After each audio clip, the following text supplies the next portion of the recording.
Chegou. Então, bom dia, gente. Só para boa tarde, boa noite, boa madrugada, né, para quem estiver assistindo depois. Então, a gente vai dar continuidade, né, à parte de mecanismos, né, e hoje a gente vai falar de umas metodologias que a gente tem para estudar mecanismos, para determinar, né, a lei de velocidade. Então, vamos olhar para essa reação aqui. A gente tem A mais D num equilíbrio rápido, né, ou não, dependendo da reação, formando C. Esse composto C, então, ele sofre uma transformação gerando D, e esse composto D, então, se decompõe formando os compostos E e F. Ok? Então, a gente vai ter, então, para cada uma dessas etapas, a gente vai ter uma lei de velocidade, né? No caso do primeiro passo aqui, A mais B formando C em equilíbrio, né, decompondo C, retornando para A mais B, a gente tem que a formação de C vai ser igual à velocidade de formação de C, né, que vai ser dado por K1AB, menos a constante de velocidade da reação inversa decompondo C. Certo? Isso para o primeiro passo. Para a segunda etapa, então, a velocidade vai ser dada por o aparecimento de D, né? Fazendo pelo aparecimento, a gente pode fazer pelo desaparecimento, mas nesse caso aqui, para facilitar, estou mostrando pelo aparecimento do produto. Então, na segunda etapa, a gente tem o aparecimento de D, que é dado, então, pela constante de velocidade 2 vezes a concentração de C, certo? Aqui eu ainda não estou entrando na questão, né, se estou considerando que todos participam igualitariamente, né, da ordem 1 em relação a cada um dos reagentes em cada etapa, tá? E a etapa 3, então, vai ser dada pelo aparecimento de E, ou que é igual ao aparecimento de F, né? Que pode ser dado, então, por uma constante de proporcionalidade vezes a constante, aliás, vezes a concentração de D, ok? Então, sempre que a gente vai determinar a lei de velocidade, né, a gente tem uma expressão algébrica que vai conter constante de velocidade e concentração das espécies dos reagentes envolvidas na etapa determinante da velocidade e das etapas anteriores. Isso para, né, a lei de velocidade geral da reação. Então, quando a gente quer um mecanismo, né, a gente quer descobrir a etapa determinante, a gente precisa, então, chegar nessa lei de velocidade. Tá?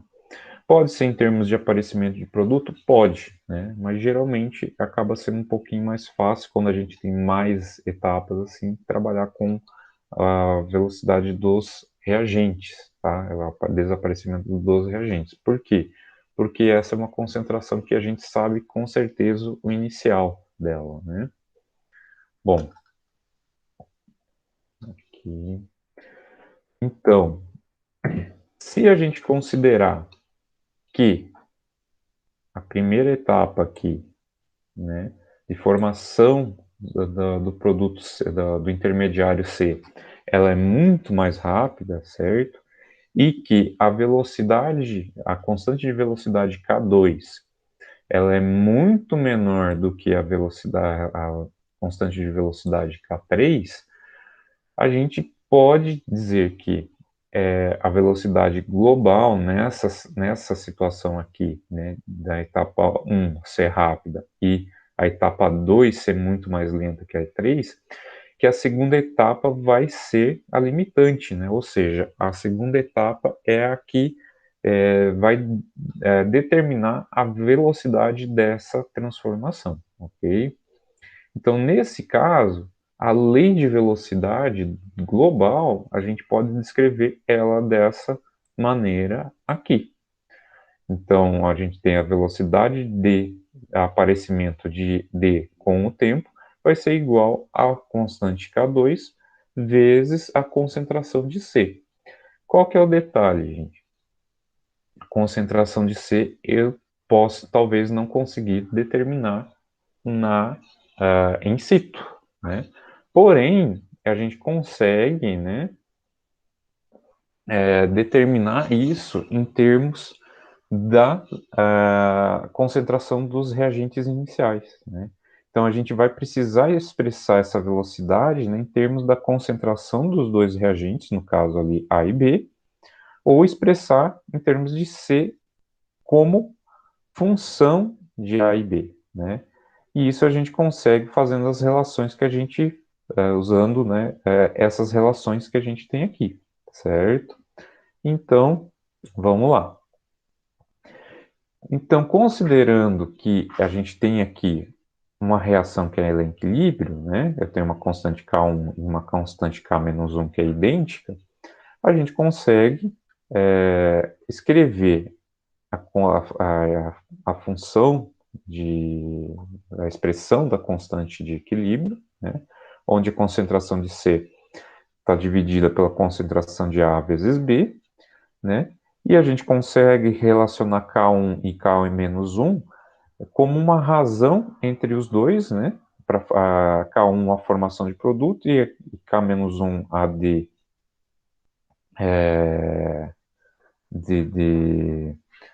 formação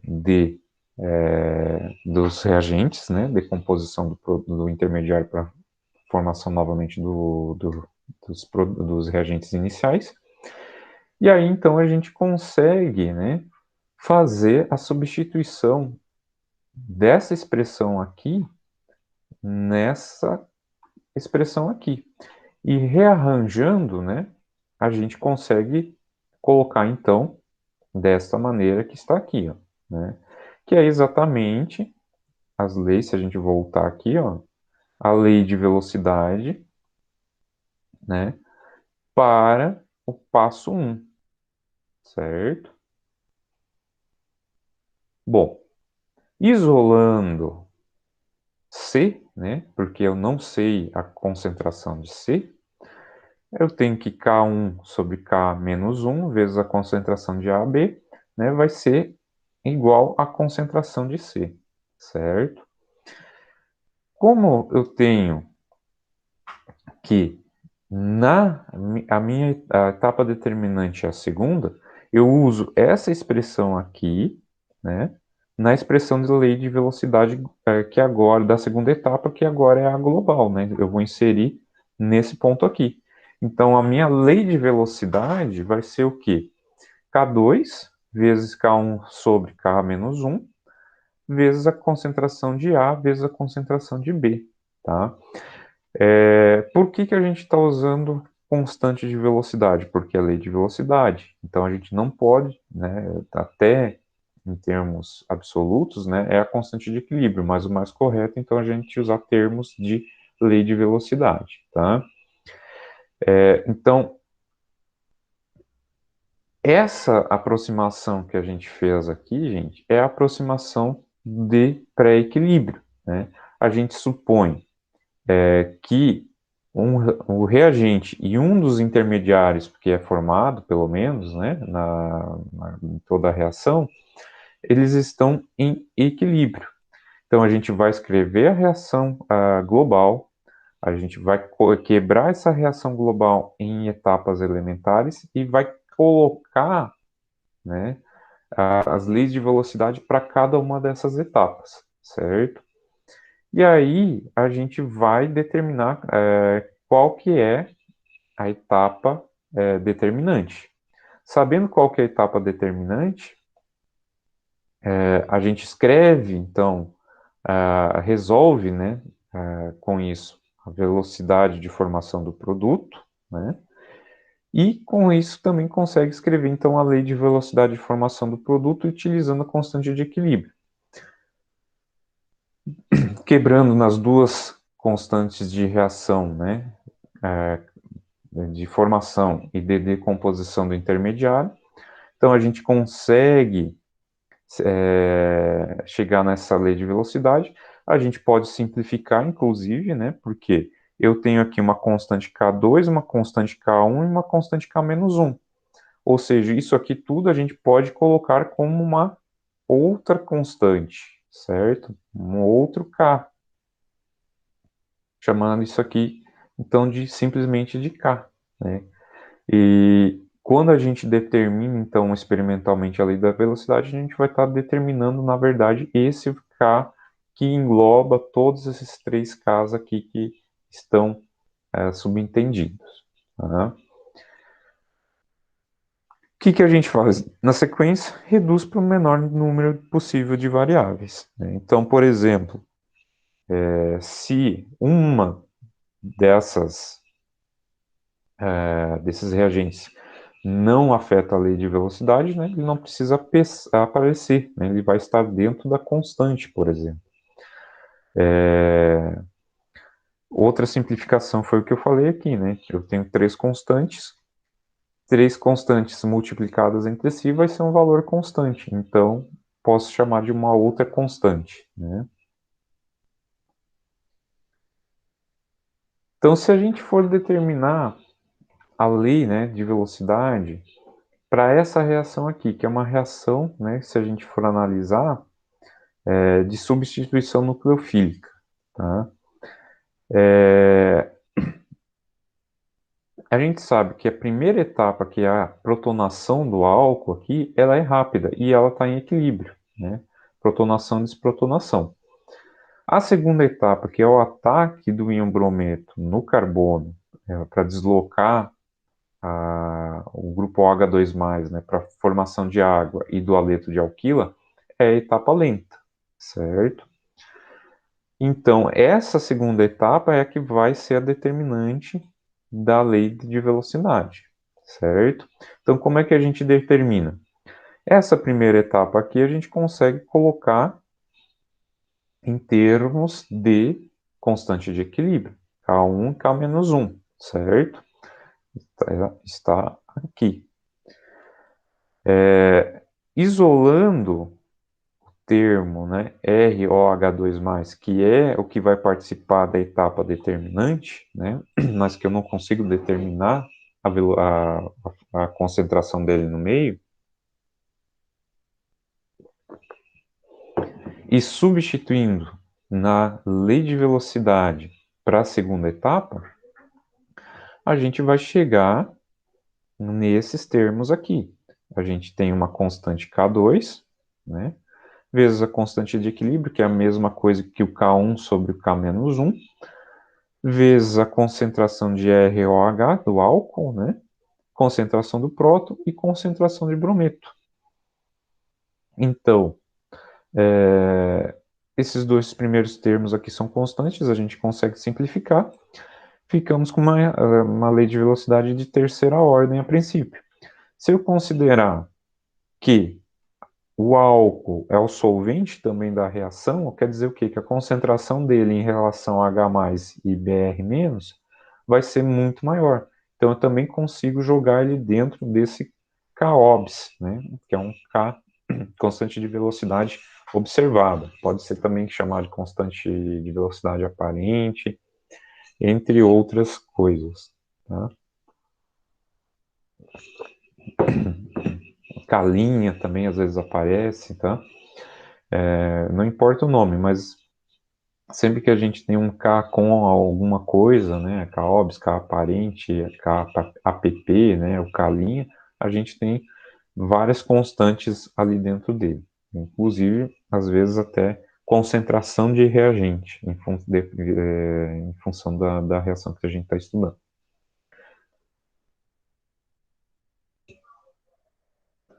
Certo, gente? Alguma dúvida, alguma pergunta?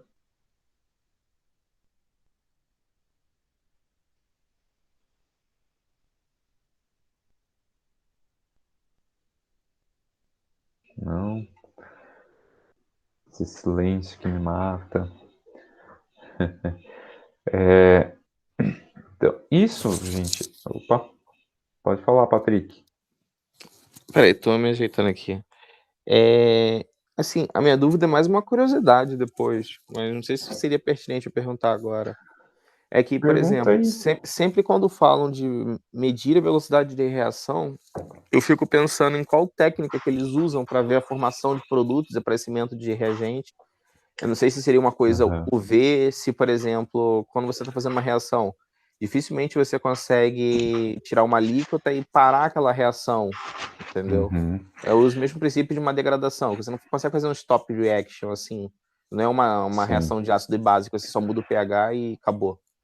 Olha, existem algumas coisas que a gente consegue dar uma enganada, tá? Na verdade, assim, eu vou falar pelo ideal, tá? O ideal é a gente ter alguma técnica que consiga acompanhar o aparecimento ou desaparecimento de reagente ou produto. Então, pode ser, por exemplo, uma banda de um dos reagentes, por exemplo, ela vai, à medida que consome o reagente, essa banda vai deslocando para um outro comprimento de onda ou desaparece, né? Ou aparece uma banda no produto, assim por diante. Então, a gente consegue, a, fazendo uma curva de calibração, né, ou determinando o Epson, né, fazer uma relação entre absorvância e concentração. Então a gente não está medindo a concentração, mas a gente está medindo uma propriedade que depende da concentração, né?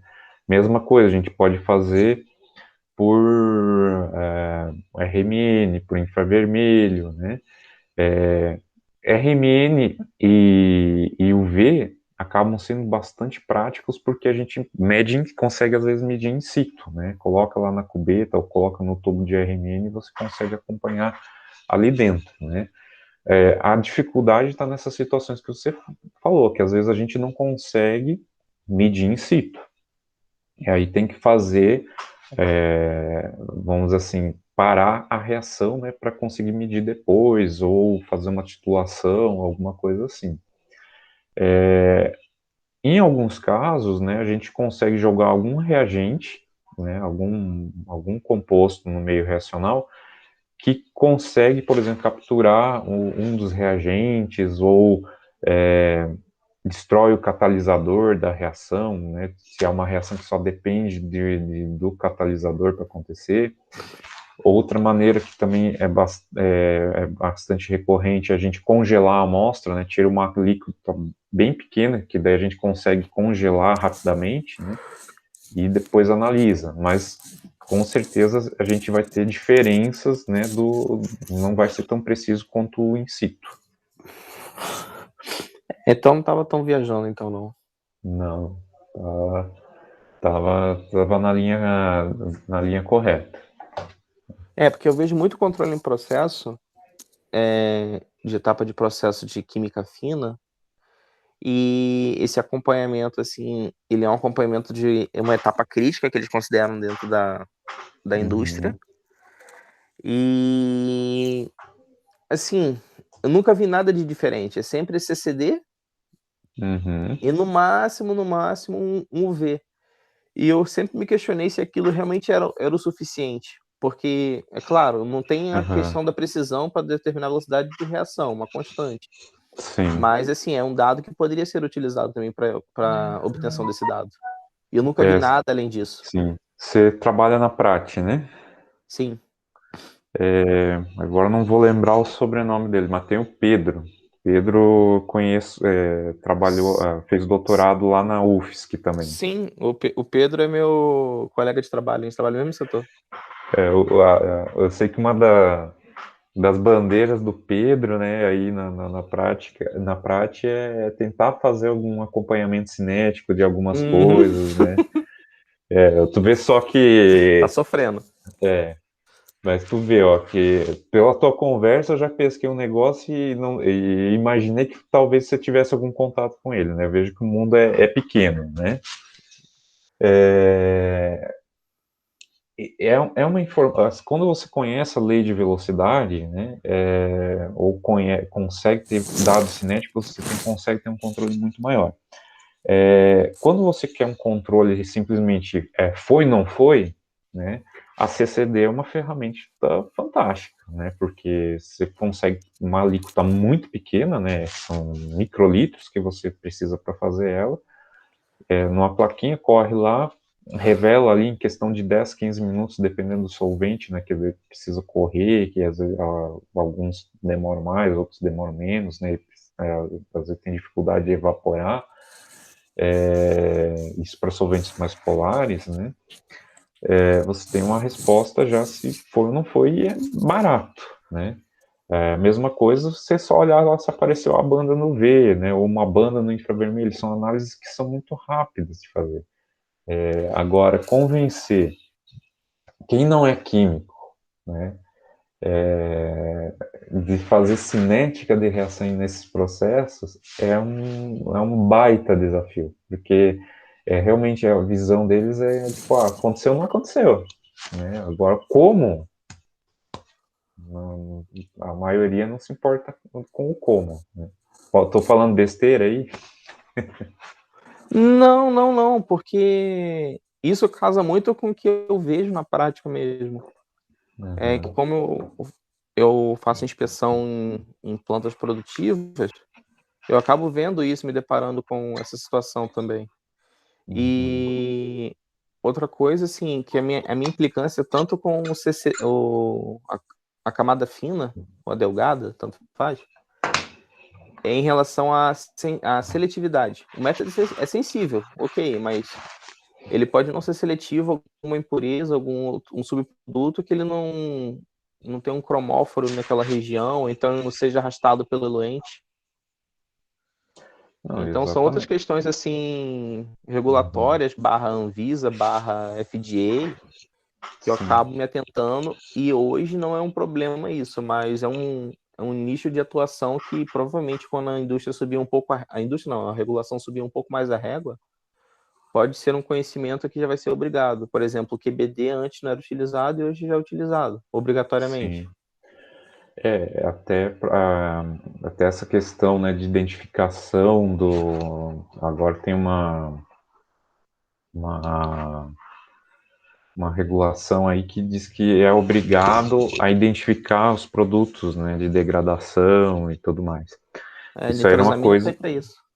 Então, até 5, 6 anos atrás isso não existia, né? É uma coisa assim, recente, vamos dizer assim, na história de controle farmacêutico. E eu sei que quando saiu ou estava para sair isso aí, tinha um povo desesperado ali na prática, né? Tá ainda. Imagina. E aí, até esqueci o que eu ia falar. Fui comentar da regulação e esqueci onde eu queria chegar. Mas depois, se eu lembrar, eu falo. Mas era alguma coisa nesse sentido. Lembrei. Inclusive, essa questão que você levantou aí da CCD e tal, se você perguntar para qualquer químico orgânico, cromatografia identifica composto, a resposta vai ser categórica. Não identifica. Por quê? Bem o que você falou, se você tiver algum grupo ali, algum outro composto que tenha o mesmo RF naquelas condições, ou um outro grupo que tem um cromóforo ali que seja igual, mesmo que não tenha RF, vai dar uma confusão na hora que você revelar, né? Ou no sinal, né? Quando eu falo cromatografia, eu falo no geral, né? HPLC, UPLC, CG, CCD, nenhuma dessas técnicas identifica, né? Agora, se você perguntar para o pessoal mais da analítica, eles vão falar, não, cromatografia identifica aqui, ó, eu injeto o meu padrão, coloco aqui a minha amostra e pelo índice de tempo de retenção eu identifico. Mas não identifica. Você tem duas coisas que saem no mesmo tempo de retenção. Mas isso não é uma propriedade intrínseca do composto, né? Posso ter mais de um composto com essa mesma propriedade. Então, para você identificar mesmo, né, você precisa ter informações de espectrometria de massa, de infravermelho, de RMN, de raio-x e por aí vai. Né? Mas então aí entra justamente, a gente tem várias técnicas que são complementares para a gente conseguir fazer essa identificação. Não Sim, é só uma técnica, não vai ser só um V ou só um MIR, são várias técnicas para garantir que aquilo que está vindo para nós de fato é aquilo que estão dizendo que é no DMF. sim, Então, é exatamente, tipo Jaqueline. assim, o Patrick DMF, a gente é analítico. A gente tá se batendo aqui. A gente tá ali pra defender e falar que é o negócio que tá vindo, é o que tá vindo. A pureza de pico que eles usam no H para mostrar que não Poeira de teve pico, né? poluição. Olha, Sim. isso aí eu já tive uns trabalhos aí que eu fui banca, orientei alguns numa especialização que teve, aí foi uma briga assaiada que vocês não imaginam. Porque, assim,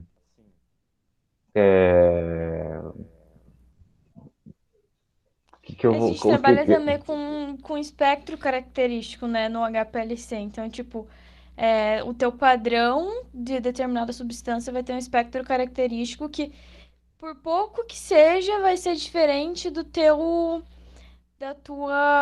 Tá, impureza, né? mas E aí quando você. também a gente trabalha com diferentes técnicas, né? A gente tem Sim. massas, tem Ah, OH, aí, tem aí, CG, ó. então a gente utiliza diferentes técnicas para identificar e provar que aquilo é aquilo, né?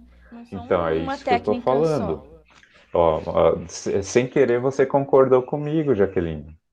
Você Sim, tá. não, uma técnica só às vezes não é suficiente para você conseguir Não, defender. não. E essa que é a crítica, né? Porque tem gente que defende com unhas e dentes, né? Que a cromatografia, ela identifica, a cromatografia não identifica. Ela separa. É uma técnica de separação. Tanto que você vai procurar, eu faço o desafio, procurar em qualquer livro nacional importado, artigo, que apareça cromatografia como técnica de identificação. Ele sempre vai estar associado com técnicas de separação ou purificação, né? Identificação, você precisa ter alguma coisa que é característica da molécula. E mesmo às vezes o RMN, né, você não consegue trabalhar com ele sozinho, né? Por exemplo, você pega a questão de enantiômeros.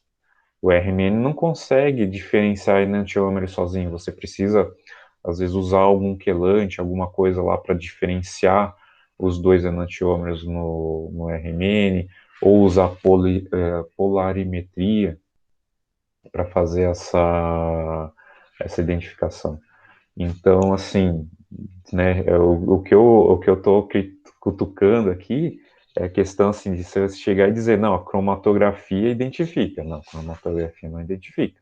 Ela associada com outras técnicas, aí a gente já começa a falar, entrar em acordo, né? Agora ela sozinha não consegue nada.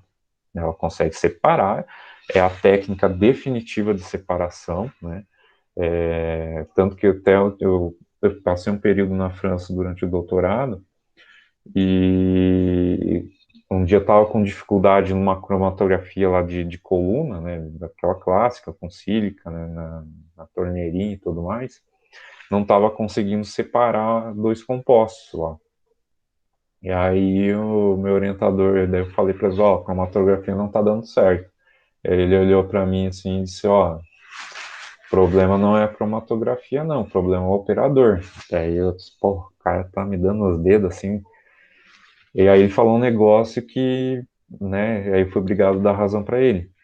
Não é que a cromatografia não estava funcionando, eu não tinha achado a condição de cromatografia para fazer aquela separação, porque de alguma eu precisava ajustar alguma coisa no meu sistema de diluição que eu não estava enxergando, ou precisava trocar de técnica, ao invés de usar sílica, usar alguma outra coisa. E realmente é isso. Quando você parte para uma cromatografia e você não consegue separar, né, é uma questão de ajuste de parâmetro, né? Então, diluição, né, solvente, mistura, gradiente, fase estacionária, né, e por aí vai. Na verdade, resumindo, né, fase estacionária e fase móvel. Né? É alguma coisa que você precisa mexer para conseguir chegar na separação. Mas beleza, gente, eu consegui mexer com os brios de vocês hoje, hein? Até a Jaqueline que estava sempre quietinha ali resolveu falar. Bacana. Eu gosto, só para deixar claro, tá, gente? Eu gosto quando vocês falam. Então, eu acho que é importante essas discussões e conversas. Mas agora eu já sei que quando eu quero que vocês falem, eu dou uma cutucada na analítica.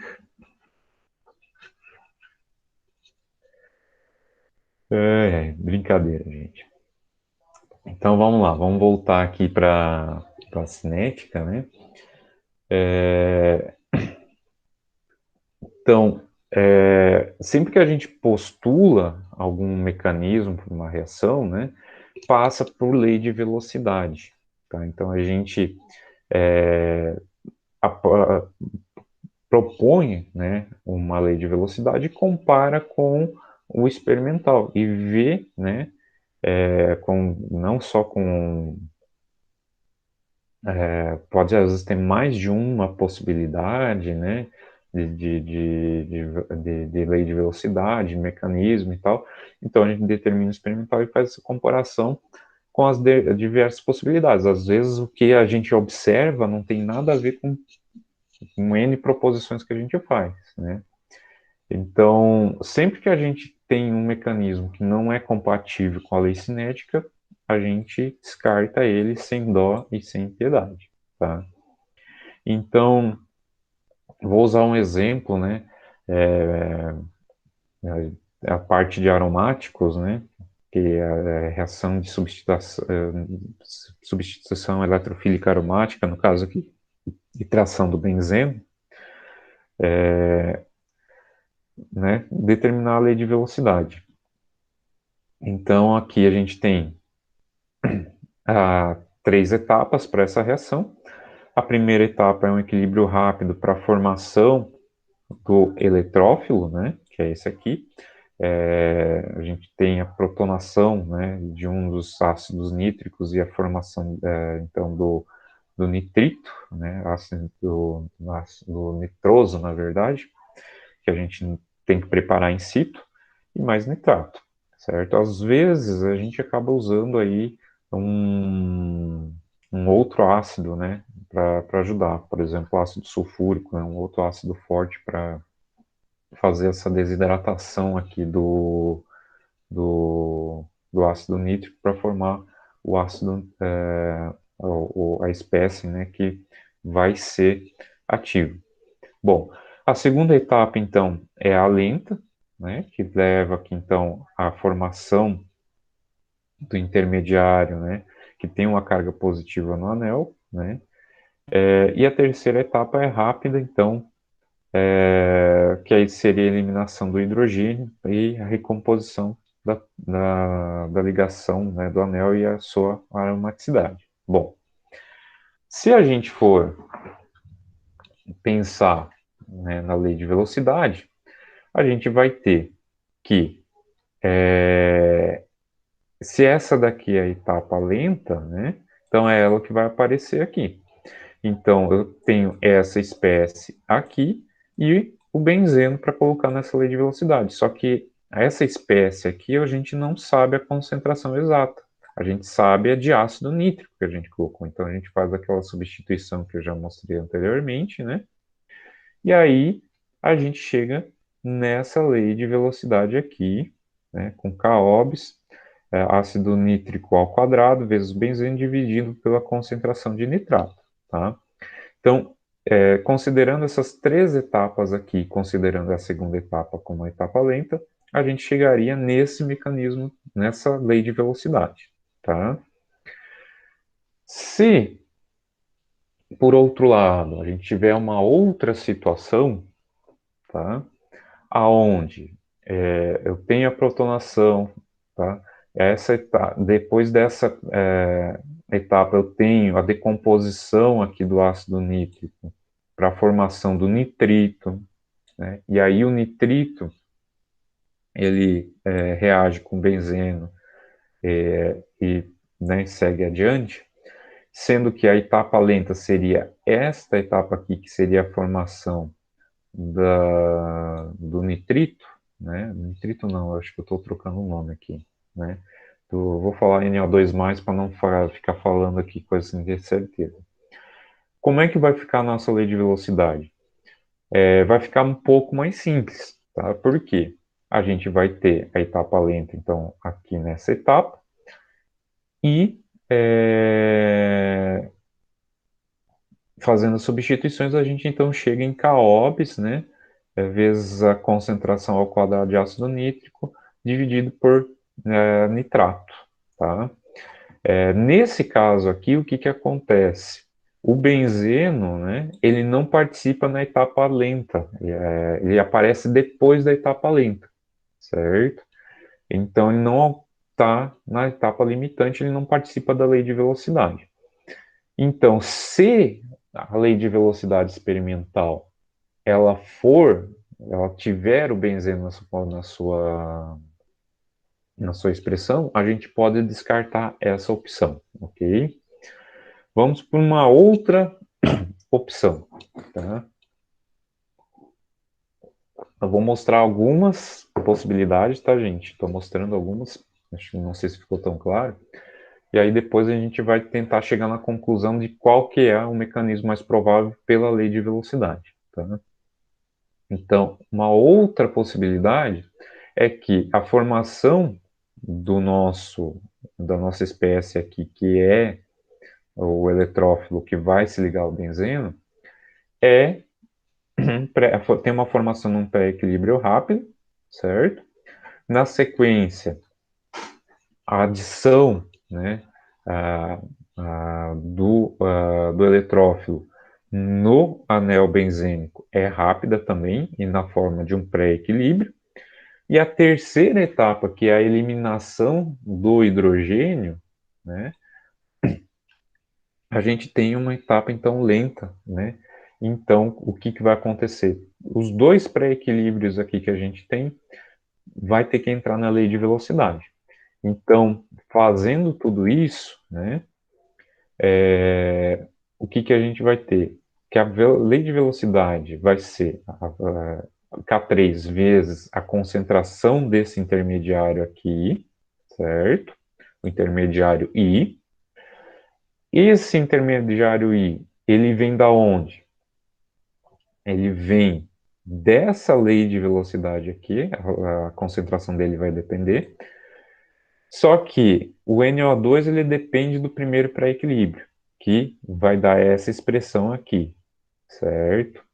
Então, substituindo essas duas, essa daqui aqui, certo? E essa daqui aqui, olha só que negócio legal. Vai ficar isso aqui tudo. Ó. Vou fazer até quadrado aqui para dar uma diferenciada, certo? Então, eu vou ter que a lei de velocidade vai ser K3 vezes K2 vezes a concentração de benzeno vezes K1 vezes a concentração de ácido nítrico ao quadrado, dividido por K menos 2 vezes K menos 1 vezes concentração de nitrato vezes concentração de água.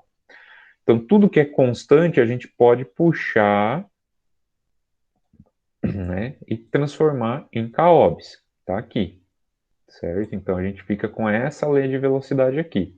Se a gente considerar que a água é solvente nessa reação, né, então a concentração dela é muito maior que a concentração de benzeno, certo? Então, que ela não muda durante o curso da reação, a gente consegue jogar isso para dentro da constante, tá? Ela vai para dentro do KOBs também. E aí a gente tem essa expressão aqui. Então, vai depender da concentração de ácido nítrico, de nitrato, que é formado lá no início, e a concentração de benzeno, tá?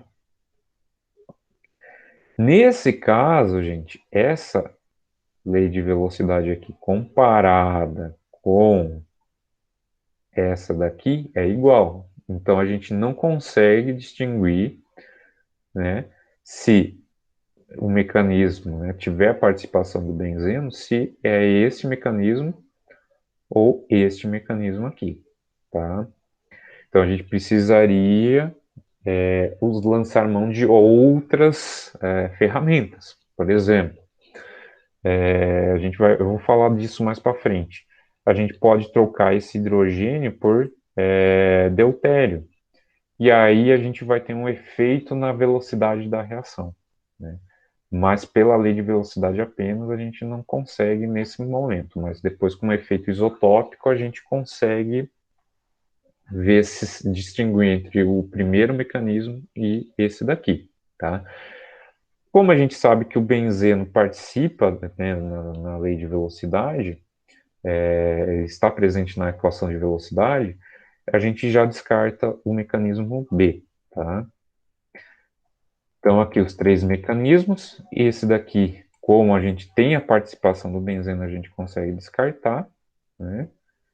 E aí a gente fica entre o mecanismo 1 e o mecanismo 3, que tem a mesma lei de velocidade. E aí, como eu comentei, a gente vai precisar de outras ferramentas, né, que vão nos ajudar a determinar o mecanismo. Depois, eu falei de efeito isotópico, depois a gente vai falar sobre efeito isotópico, que é bem legal para determinar, né, diferenciar mecanismo. Por quê? No mecanismo 1, não vai ter efeito isotópico. No mecanismo 3, teria efeito isotópico, tá? Então, a outra aproximação que a gente pode fazer, que às vezes não tem como a gente usar a aproximação do pré-equilíbrio, né, é a aproximação do estado estacionário, certo? Então, a gente tem aqui um equilíbrio entre A mais B formando C, e aí C reagindo com D, formando E mais F. Quando a gente vê a equação global, o que a gente apenas observa? A mais B mais D formando E mais F. Tá?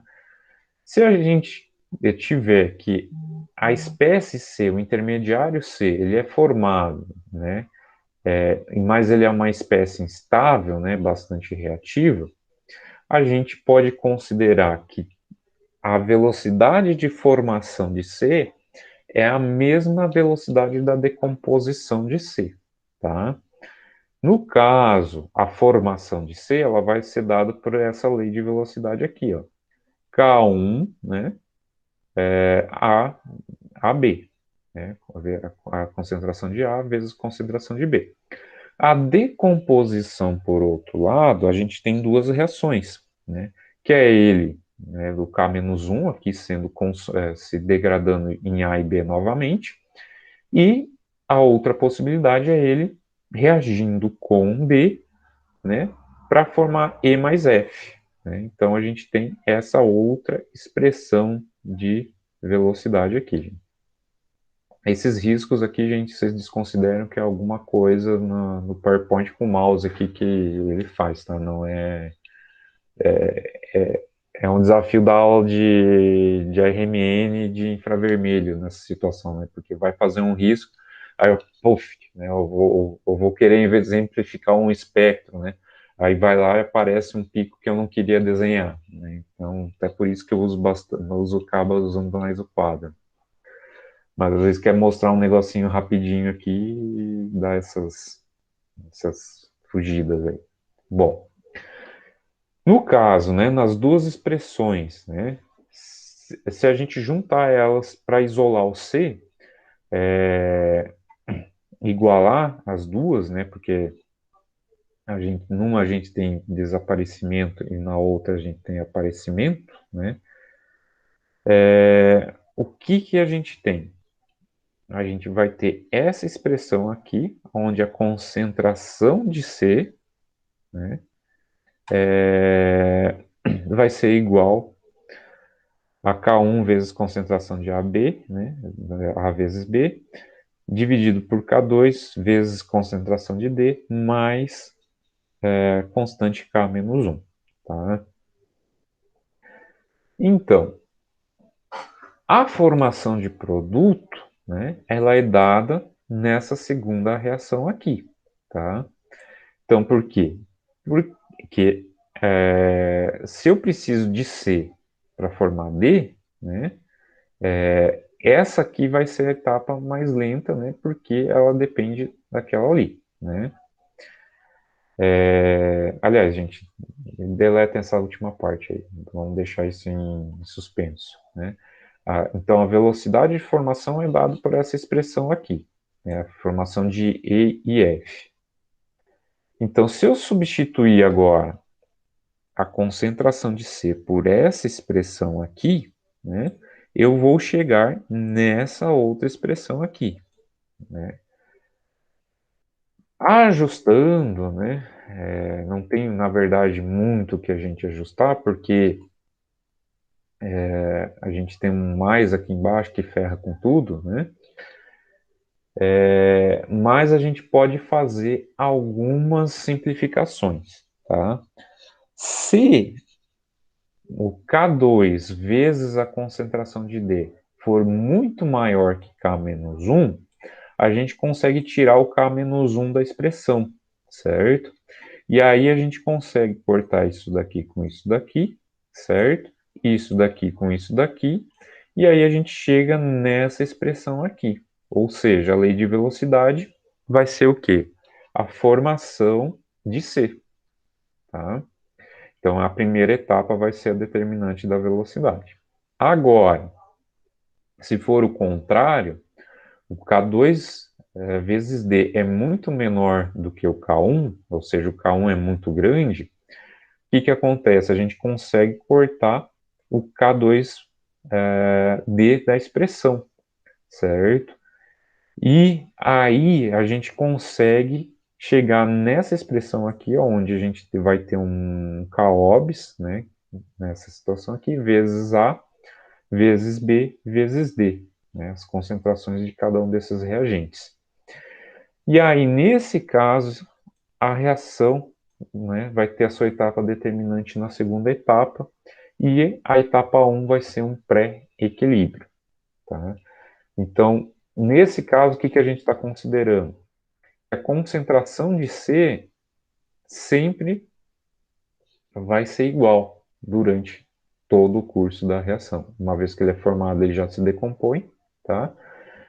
E aí, dependendo aqui das expressões, né, a gente vai ter um mecanismo ou o outro, né, com a etapa determinante na primeira etapa ou na segunda etapa.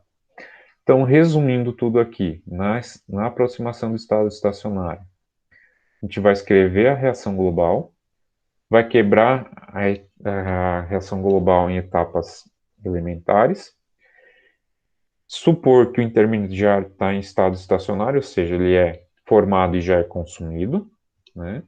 Vai igualar a lei de velocidade para a formação do intermediário, tá? Ou seja, a formação dele e a decomposição dele em reagentes novamente ou indo a produto, né? Vai pegar os dois. Isola a concentração do intermediário, resolve a velocidade de formação do produto, escreve a lei de velocidade de formação do produto utilizando o termo de concentração do intermediário, e aí a gente tenta fazer as reduções das variáveis conforme as informações que a gente tem, ok?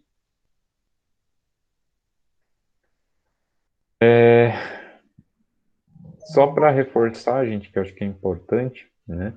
A molecularidade versus a ordem de reação, tá? Molecularidade, né? Vamos pegar o exemplo aqui do NO, né, reagindo com oxigênio, né, para formar o gás NO2, né? O mecanismo, né? A gente vai ter duas etapas, um pré-equilíbrio, certo? E uma segunda etapa que vai levar à formação do NO2, que é a decomposição do NO2, N2O2 formado no pré-equilíbrio com oxigênio para a formação então, do produto. Então, essa reação, né, ela é bimolecular, ó, a etapa lenta. Então, eu tenho duas espécies formando, aliás, participando, né, da etapa lenta da velocidade. Então, uma etapa determinante bimolecular, né, como é o caso, por exemplo, da SN2. A ordem da reação a gente vai ter pela expressão da lei de velocidade, tá? Escrevendo a lei de velocidade, a gente vai chegar nessa expressão linda, maravilhosa aqui, ó, onde a velocidade é dada por uma constante, né? Vou chamar aqui K1 sobre K menos 1 vezes K2 de uma constante. E ela é de segunda ordem em relação ao NO, né? E ordem 1 em relação ao oxigênio. Então, somando as ordens aqui, a ordem global é a ordem 3. Tá? Então, ordem de reação vem do quê? Da lei de velocidade. E a molecularidade, se é unimolecular, bimolecular, trimolecular, por aí vai, né? Vai ser dado olhando a etapa lenta da velocidade, tá? Da reação. Etapa lenta da reação. Beleza, gente? Qualquer coisa vocês mandam pergunta aí, tá?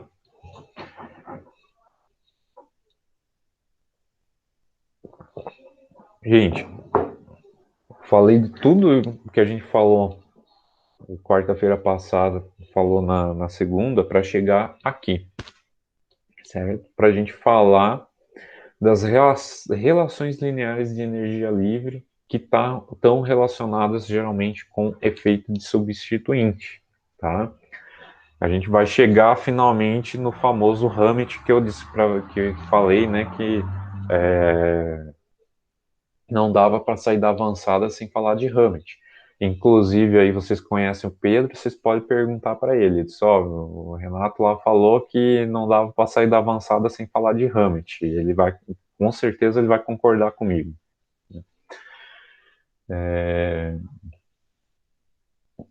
Quer dizer, espero que sim, né? Mas como ele é da mesma escola que eu, não vai ter muita diferença. Vou testar hoje para ver. Beleza, depois você me fala o resultado. Beleza. Então você chega falando assim, ó. Você fala assim, ó. Hammett é um negócio inútil, só para ver o que ele fala. Não, aí tá arriscado de apanhar. Pior.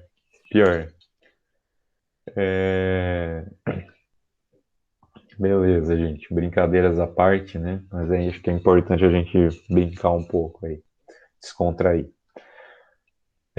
Então, falar dessas relações, né, de lineares de energia livre e efeito de substituinte, né, é falar de relação de estrutura e reatividade, que é a espinha dorsal da química orgânica, tá, gente?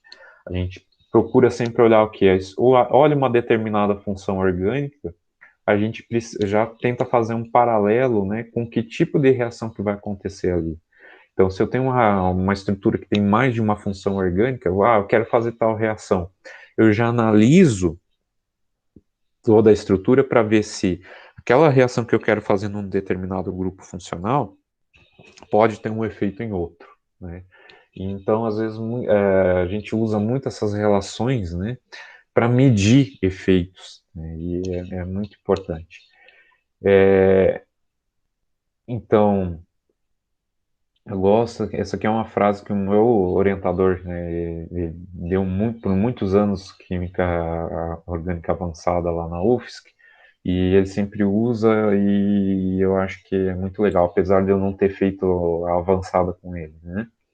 Que é a natureza da reação química na qual uma molécula orgânica se submete-se depende dos grupos funcionais presentes na molécula, né? Que é exatamente isso que eu acabei de falar, né, de outra maneira. Não lembro de quem que é a frase, tá, gente? Mas eu acho que resume bem o que a gente tem por química orgânica, né? Então, a consequência disso, dessa premissa, gente, características estruturais em sítios que estão diretamente envolvidos numa transformação química em particular, pode afetar ambos a cinética e o equilíbrio de uma reação química. Eu não gosto de ler slide, mas tem algumas coisas que acho que a gente precisa ler porque são fundamentais. Então, essa premissa e essa consequência é a espinha, né? É o que move a química orgânica. Tá? Então, quando a gente vai olhar efeitos, né, em reações, né, ou efeito de um substituinte, pode ser um efeito de um substituinte, entre outras coisas, né, mas na maior parte dos efeitos vem de substituintes, né, a gente tem três efeitos básicos, tá? Efeito indutivo e de campo, efeito de ressonância e efeito estérico. Na verdade, isso aqui tudo se resume a um efeito, gente. Efeito eletrônico. Efeito eletrônico, quando eu digo efeito eletrônico, é efeito dos elétrons, né? Por quê? Efeito indutivo é o quê? Efeito na polaridade de uma ligação, né? Efeito de campo também vai ter uma relação com isso. Efeito de ressonância, conjugação de elétrons. Então, efeito eletrônico. Efeito estérico, efeito de volume. Mas o efeito estérico também pode ser explicado em termos de efeito eletrônico. Tá? A gente vai falar disso mais para frente. Então, certo? Vamos pegar um exemplo aqui. Pergunta, na verdade, até para vocês responderem, né? A gente tem essa reação aí, a desprotonação daquele ácido que está ligado a um anel aromático, né? Um ácido benzoico substituído. Como que o substituinte X afeta a acidez desse composto? Se eu colocar um grupo ali retirador de elétrons ou doador de elétrons, como que vai ser afetado? Ele desloca a nuvem eletrônica do ácido da função carboxílica e deixa a ligação do hidrogênio mais lábil, que ele fica mais fácil de desprotonado, aí aumenta a acidez. Isso se for... Por ressonância. Não, mas... Um retirador de elétrons. Joia, exatamente. Quando a gente tem o doador, o efeito vai ser justamente o contrário. Tá?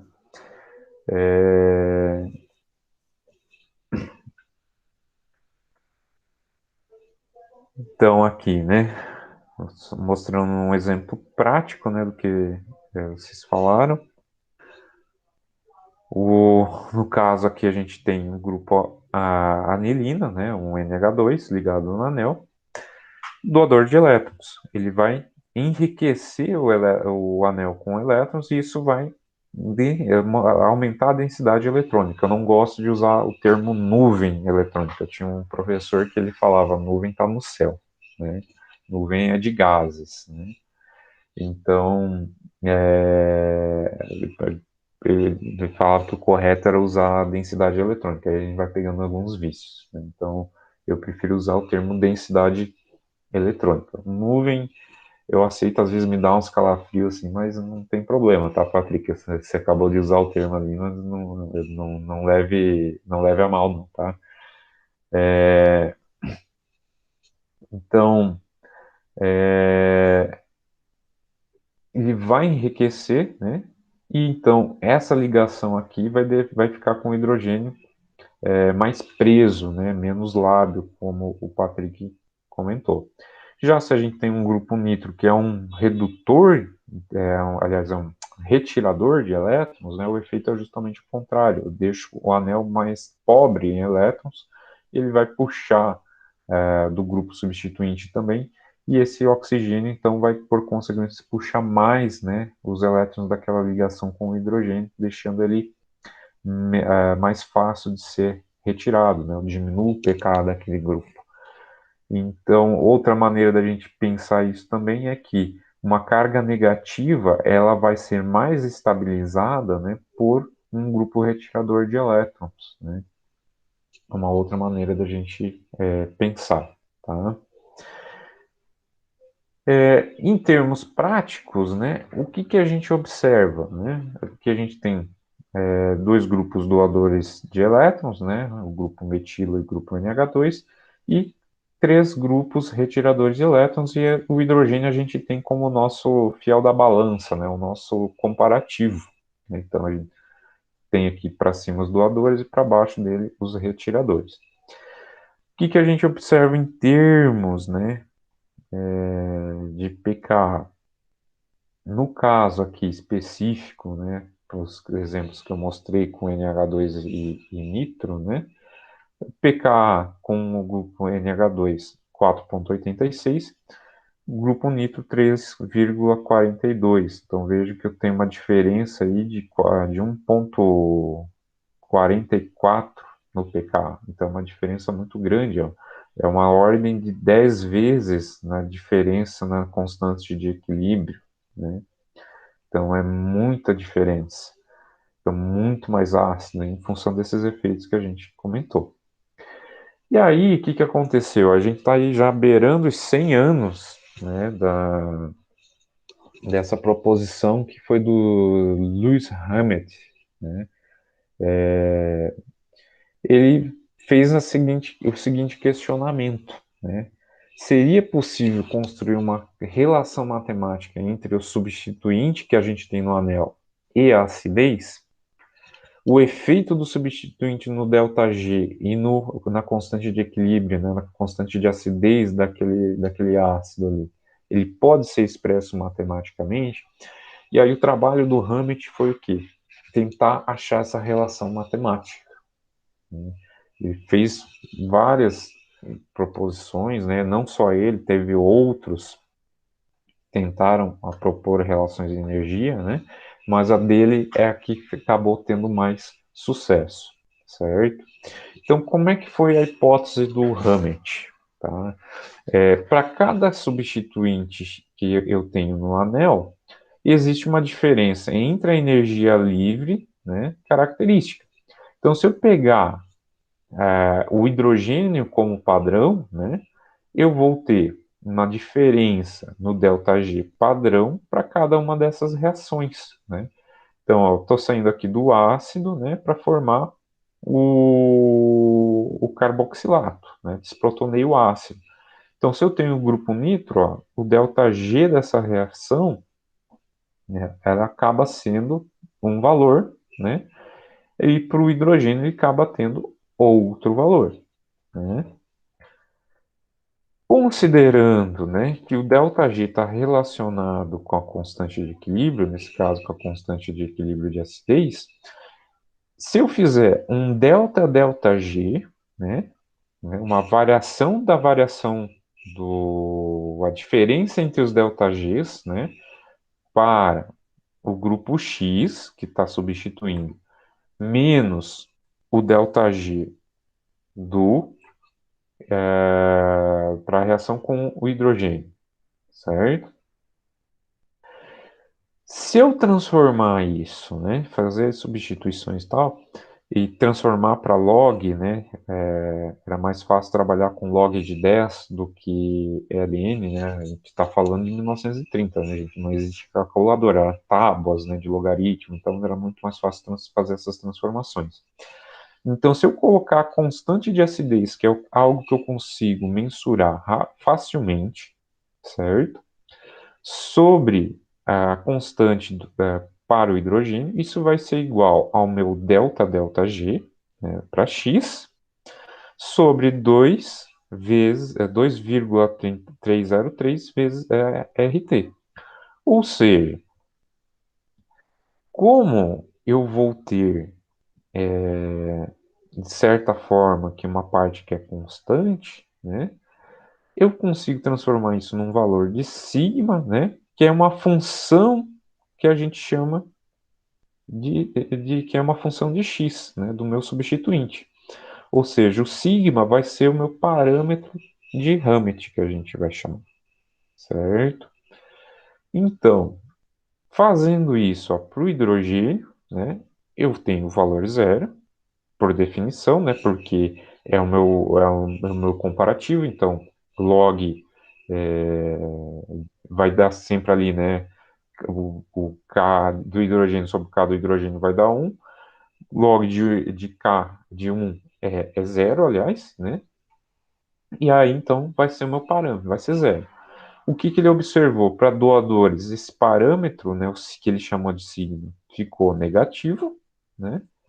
E aí, para os retiradores de elétrons, para essa reação, ficou positivo e vai aumentando, né, conforme a força do grupo retirador. Quanto mais forte, né, a capacidade de retirar elétrons do grupo, mais alto vai ser o valor, certo? Bom, vamos usar um exemplo, né, para facilitar. Então, log, né, de K do grupo X sobre K do hidrogênio igual a sigma função de X. Então, a gente tem esse valor de Ka aqui para o ácido benzoico e esse valor aqui para cloro benzoico. Fazendo a conta, né, eu vou ter esse valor aqui, 0,204.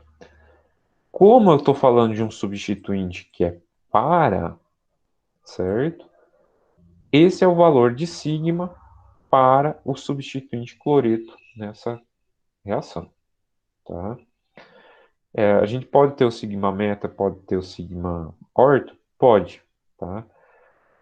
Só que o efeito em para ele é mais dramático, tá?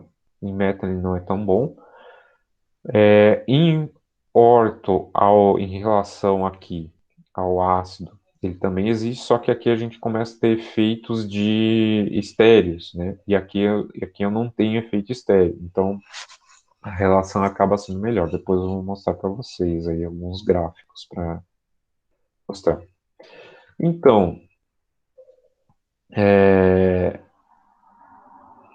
se eu tenho, né, um valor de sigma menor, né, maior, aliás, menor que zero, ele é menos ácido que o ácido benzoico. Se ele é maior que zero, ele é maior que o ácido, mais ácido que o ácido benzoico. Tá? Então, aqui a gente tem os valores para meta e para, ó, e o que a gente observa, né, tá de acordo. Ó. Não está mostrando o hidrogênio aqui, mas seria mais ou menos aqui a divisão, né, entre doadores e retiradores de elétron, certo? Então vejam que aqui em meta ele fica, né, em torno aqui já desse, do substituinte CH3 já muda, né? Fica maior que zero. Tem um pouco, tem uma diferença dele estar em meta ou ele estar em para. E em para dá bem certinho, né? O hidrogênio fica no zero. Fazendo o gráfico, gente, ó, o que a gente observa? Tá? Aqui é o valores de K sobre K0, tá? Sendo que os valores aqui para as constantes de acidez, tá? No caso aqui é uma hidrólise alcalina do benzoato de etila, tá? Substituídos. E aqui é o valor de sigma para cada um desses substituintes. O que a gente observa? Para o para, tá bem boa a relação linear. Para o meta, fica um pouquinho pior, mas ainda é uma relação linear. Para o orto não bate. Por quê? O efeito estérico começa a incomodar ali, né? Então a gente vai ter efeito estérico além dos outros dois efeitos eletrônicos, né? Efeito indutivo e de ressonância. Então isso acaba bagunçando os efeitos e a gente não consegue ter uma relação linear em grupo orto. Então sempre que a gente trabalha com Hammett, vai ser em meta ou para. Mas como para ainda funciona melhor do que em meta, acaba sendo mais utilizado. Lembre-se que isso é uma relação experimental, né, gente? Não é uma relação teórica. Então, ela sai de experimentos, né? Saiu de experimentos. Segunda parte da hipótese de Hammett, tá? Essas relações, né, elas podem ser aplicadas em outras reações, porque a gente estava falando ali, né? No caso aqui, primeiro, do ácido benzoico, né, da forma de desprotonação, e aqui a hidrólise de benzoatos de etilo, que vai levar exatamente à mesma situação, né? Eu vou ter a formação do carboxilato, né? Então, aí funcionou bem a relação linear de energia. Agora, se eu colocar um CH2 aqui entre o anel e o nosso grupo ácido, vai funcionar? A resposta, sim, né? A gente tem exatamente a mesma relação. Não fica tão perfeitinho os pontos, né? Mas eu consigo claramente ter uma relação linear. Inclusive, eu consigo determinar o coeficiente angular dessa reta, né? Que a gente chama de ρ. Né? Para essa reação vai ser de 0,489.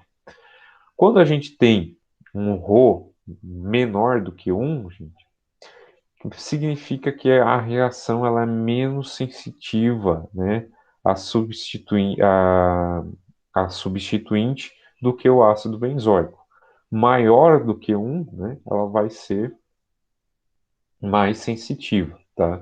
Então, o que está acontecendo aqui? Eu estou colocando, né, um CH2 a mais. Eu estou distanciando no centro da reação do efeito. Então, eu vou perder a sensibilidade da reação. Isso está de acordo com o que a gente observa. Então, na nossa equaçãozinha aqui, ela fica com essa cara aqui, né? Rho, então, é o coeficiente angular da, da reta, né, dado pelo plot do log de K sobre K do hidrogênio, em função, né, do sigma, né, do parâmetro de Hammett. Quando a gente aumenta mais um carbono, como é o caso aqui, ó, né, o que a gente observa? Ó, a sensibilidade caiu mais, tá? O Rho caiu para 0,12. Então, conforme eu vou aumentando aqui, o que acontece? Eu estou aumentando a distância do anel em relação ao grupo ácido. Então, o efeito indutivo ele vai sendo perdido com a distância, né? Chega num ponto que a gente não consegue observar mais nenhum efeito em cima do centro onde está acontecendo a reação. Tá?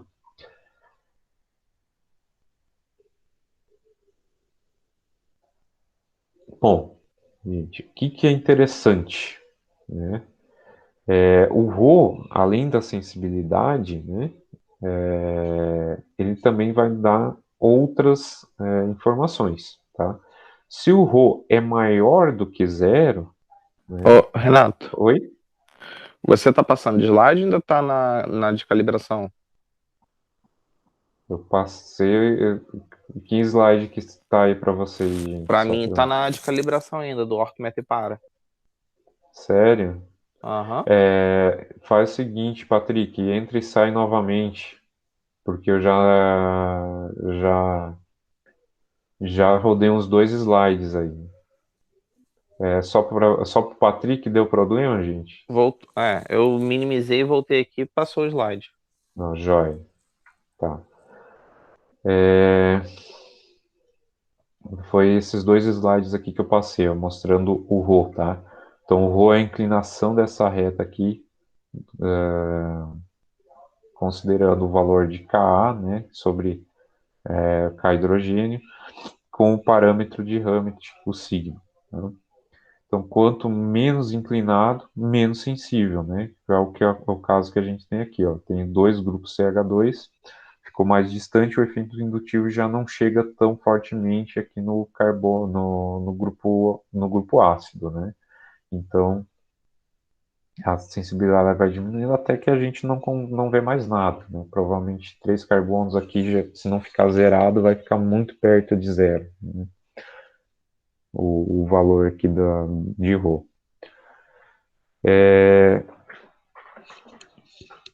No caso, gente, se a gente tiver um Rho maior do que zero, né? Então a inclinação da reta positiva, a reação que a gente está estudando tem o mesmo, né? Que a gente pode usar esse parâmetro para outras reações, tá?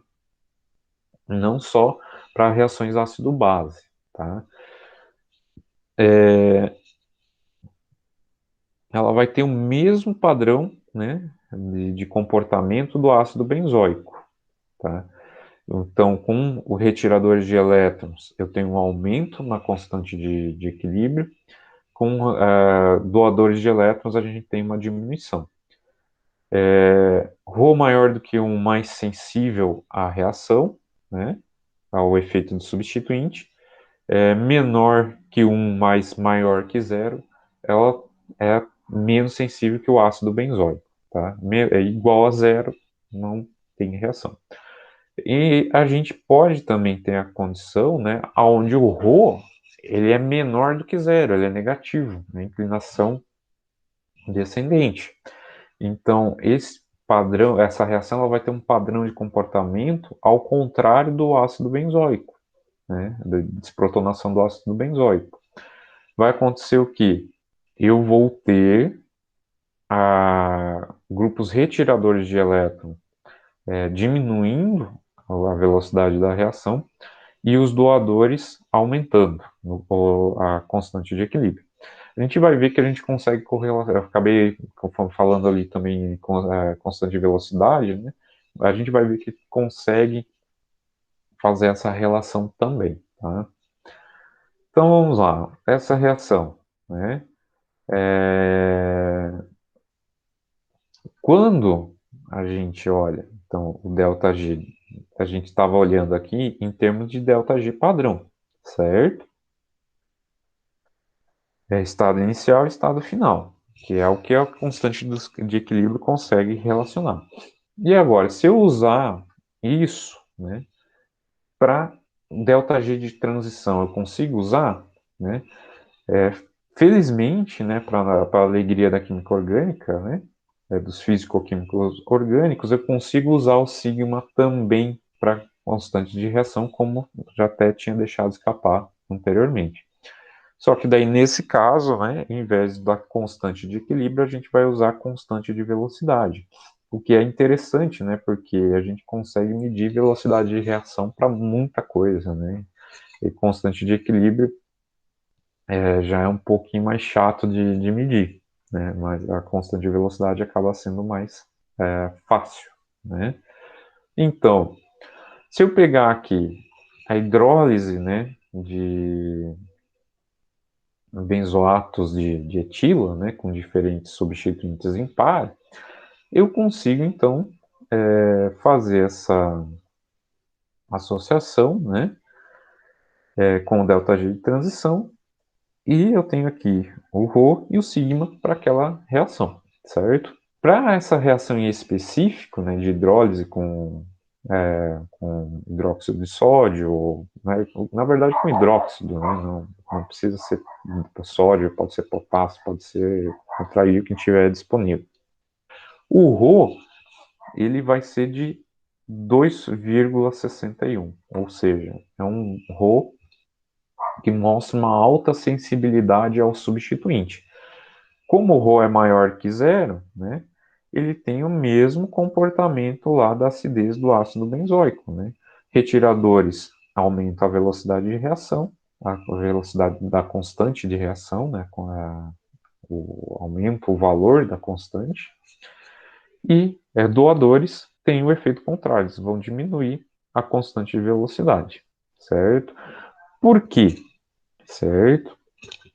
Aqui a gente está olhando agora o estado de transição da reação, né? Antes a gente estava olhando o estado inicial e o estado final, então não dava informação mecanística. A gente pode fazer algumas associações e tal, mas não é uma informação mecanística. Agora a gente começa a ter informações do estado de transição da molécula. Então isso vai ajudar o quê? A gente mostrar o fluxo das setas depois lá daquela reação, né? Então, o que que acontece?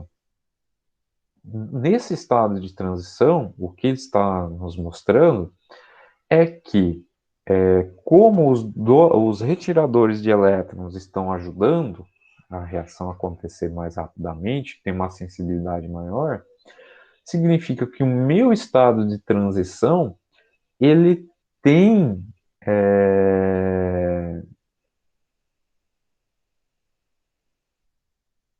certo?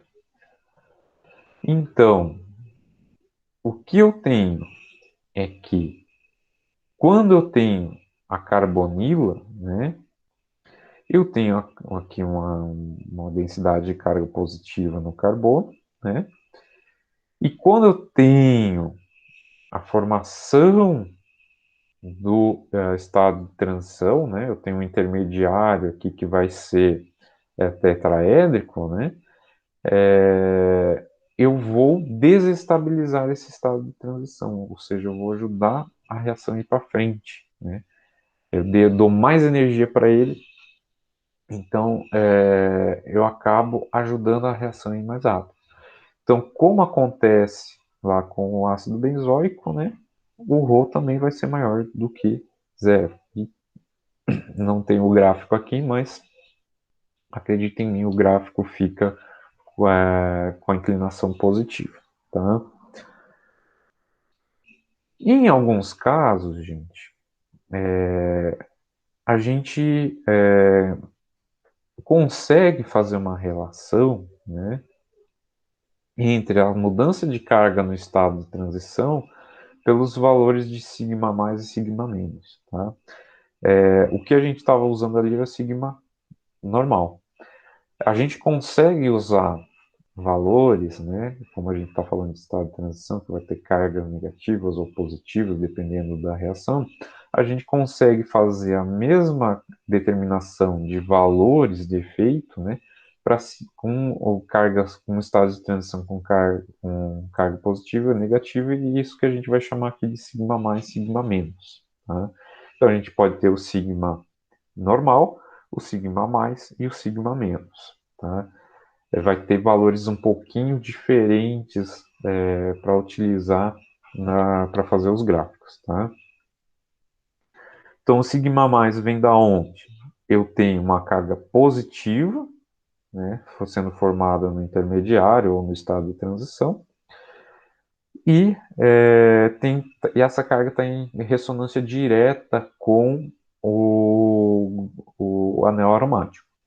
O sigma menos vem de uma ressonância direta de uma carga negativa com o anel aromático. Né? Então, por consequência, né, com os respectivos grupos funcionais. Aqui sumiu a setinha para a gente, mas tem uma setinha de ressonância também.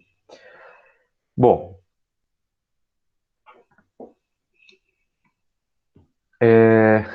no caso do sigma mais, né, a gente vai ter os efeitos então de ressonância direta, né, para a formação de cargas positivas. No caso, por exemplo, aqui a reação do tipo SN1, né, a gente tem uma informação de um carbocático, que é a etapa determinante da velocidade. Então, é dele que a gente acaba tirando o valor de sigma mais. Então, para cada um desses substituintes, né, foi feita essa reação aqui, determinado o valor de sigma mais. Para o sigma menos, foi feito com o fenol, tá, gente? Desprotonação do fenol. Então, ó, eu tenho aqui, posso ter valor de sigma meta, né, que é o menos utilizado, mas dependendo da reação é o mais correto, né? O sigma par, o sigma mais, sigma menos, tem o sigma L e o sigma R, né? Que agora de cabeça não estou lembrando de onde que eles saem. Teria que dar uma olhada na referência ali, gente. Vou ficar devendo o significado. Agora não lembro exatamente qual que é a relação deles. Bom, os mais utilizados são esses três aqui. Ó. Tá? Esses, o meta, situações mais específicas, e o L e o R também são mais específicos.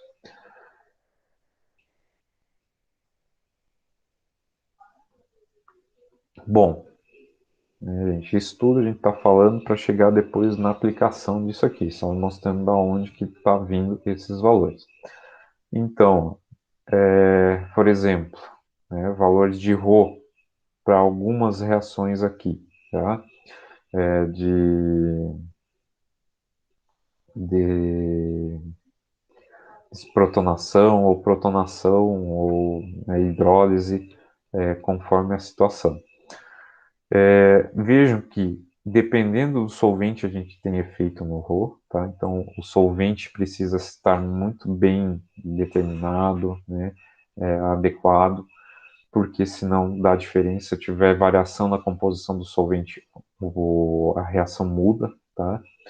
Então é importante, veja, ó, ele tem um valor, quase 60% de diferença no Rho, é bastante coisa, né?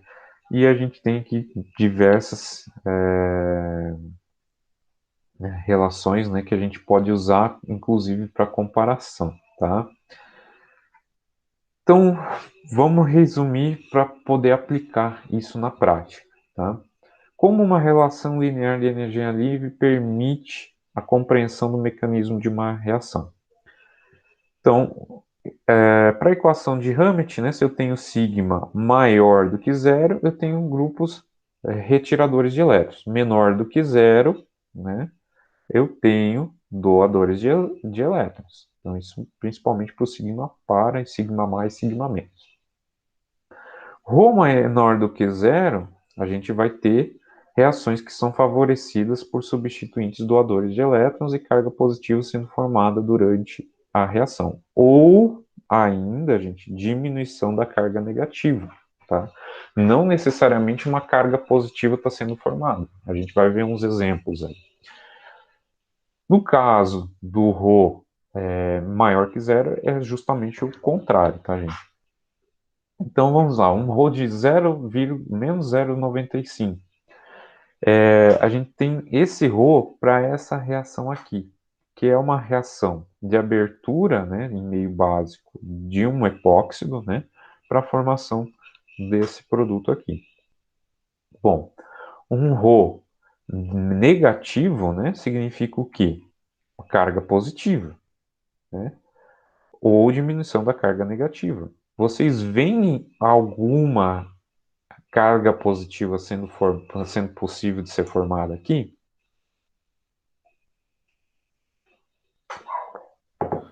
Positiva? É, Não. não, né? Ainda bem. Realmente, não tem formação de carga positiva. Então, por isso, né, que a gente vai analisar aqui o estado de transição, mas o que acontece nesse estado de transição? O efeito está justamente em cima desse grupo, que ele está formando uma ligação com o carbono aqui do epóxido. Então, vejo que no momento que está formando, né, eu estou analisando aqui o estado de transição. Eu tenho o quê? Eu estou formando essa ligação, então a densidade eletrônica nesse oxigênio está diminuindo. Como é uma carga negativa que eu tenho aqui, eu estou diminuindo essa carga negativa de certa maneira. Então, por isso que o rodo está negativo. Então, apesar do resultado parecer estranho, né, afirmar uma carga positiva, some uma carga positiva ou diminui a densidade de carga negativa, é em função justamente disso. A gente está falando do estado de transição e esses efeitos acontecem no estado de transição. Outra generalização, então, ainda, né, é o efeito contrário, né? Carga negativa sendo formada ou diminuição da carga positiva, né? Então vejam que eu fazendo pelo menos aí uns 5, né, considerando hidrogênio, né, substituinte de hidrogênio, dois doadores e 2 retiradores, a gente consegue fazer essa relação de energia com o mecanismo.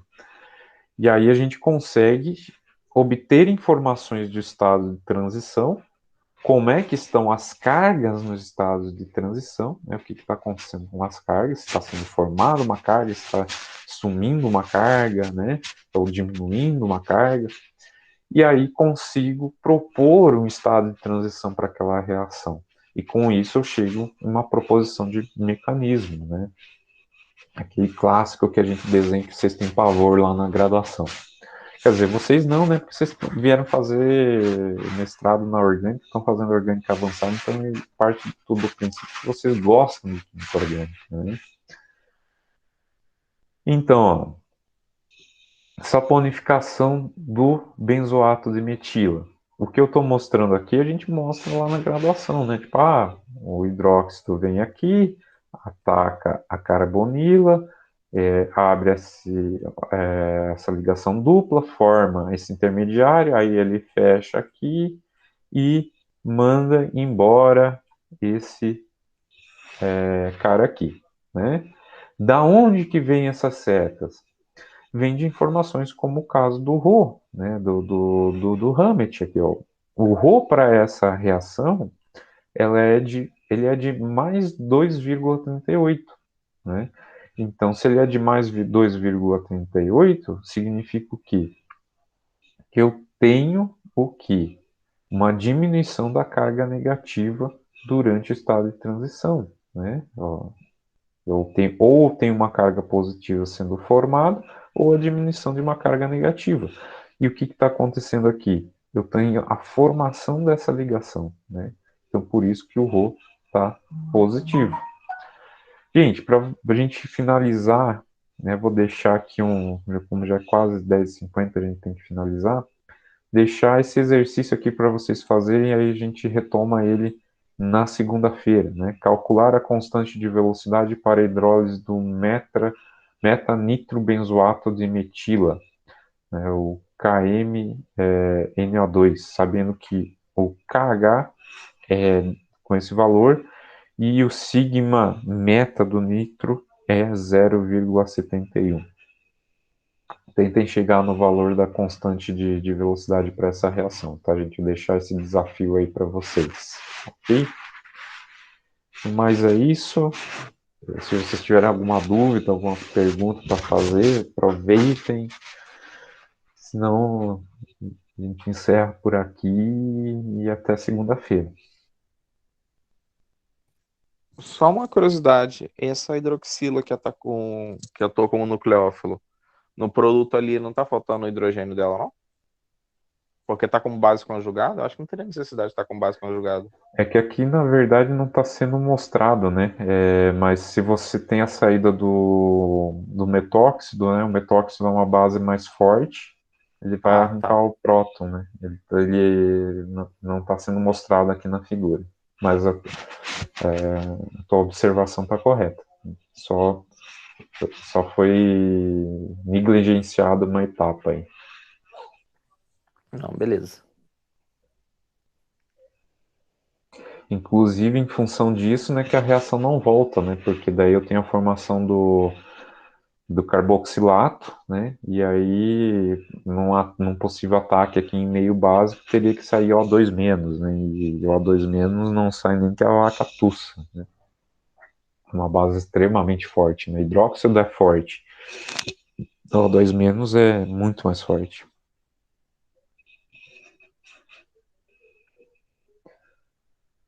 Beleza, gente?